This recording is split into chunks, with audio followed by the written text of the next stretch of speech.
আসসালামু আলাইকুম রাহমাতুল্লাহ। সবাই কেমন আছেন? আলহামদুলিল্লাহ আমি ভালো আছি।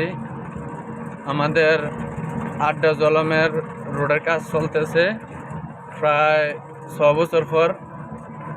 এই রোডটা অনেক কষ্ট দিছে মানুষকে, আমরাও অনেক কষ্ট পাইছি।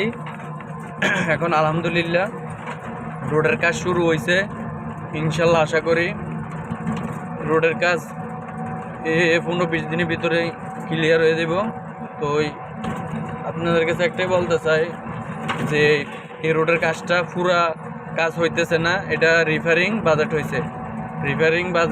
রিপেয়ারিং হিসাবে কাজটা চলতেছে। যেদিক দিয়ে ভেঙে গেছে বেশি ওদিক দিয়ে করতে আছে, আর যে জায়গাটা ভালো রয়েছে ওই জায়গাটা আগের মতোই রয়েছে আর কি। তো এটার উপরে আবার রিপেয়ারিং দিয়ে দিবে, ইনশাল্লাহ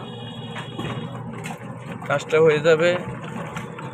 আপনারা সবাই বেশি বেশি করে শেয়ার করে দিবেন যেন সবাই দেখতে পায়। এই রোডটা দিয়ে অনেক কষ্ট পাইছে মানুষে, অনেক লবিলঞ্চনা লাগাইছে।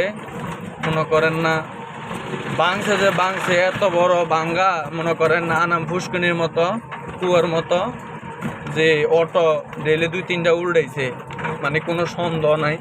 আমার সামনে একদিনকা একটা উল্টাইয়া মনে করেন না ভালো দেখছি যেতে মালটা লইয়া নিমসা থেকে মাল নিয়ে আসে দিয়ে আমার সামনে উল্টে গেছে, আমার সামনে গাড়িটা উল্টে গেছে। পরে বহুত কষ্ট করে গাড়িটা তুলে দিছি।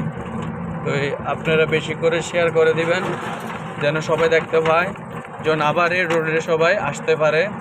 এমনকি সবাই জানে এই রোডটা ভেঙে গেছে, এর জন্য এই রোডে আসে না, ওই দিক দিয়ে চলে যায়।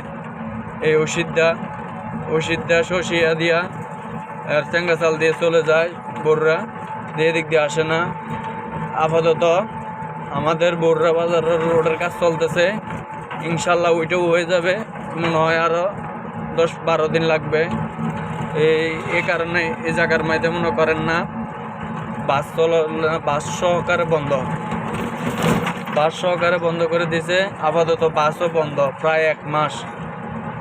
অনেক কষ্ট পাইতেছে যাত্রীরা, যে গাড়ি লেগে দাঁড়ায় থাকা লাগে। জলম বাজারে থেকে চিনজি দিয়া বড়রা মৌলভী বাজার যায়, ওইখানে যায় বাস উঠে। ওই এত কষ্ট মানুষে, এমনকি হসপিটালে যাইতে পারে না। তো ওই কিছুদিন আগে যাবৎ আমি দেখলাম যে একটা অ্যাক্সিডেন্ট হয়ে একটা মহিলা মারা গেছে। ওই মহিলা হসপিটালে লয়ে গেছে, হসপিটালে নিচে আর মহিলাটা মারা গেছে। ওই মহিলাটাকে নিয়ে অনেক কষ্টে, ওই লাশটাকে নিয়ে 3টা মহিলা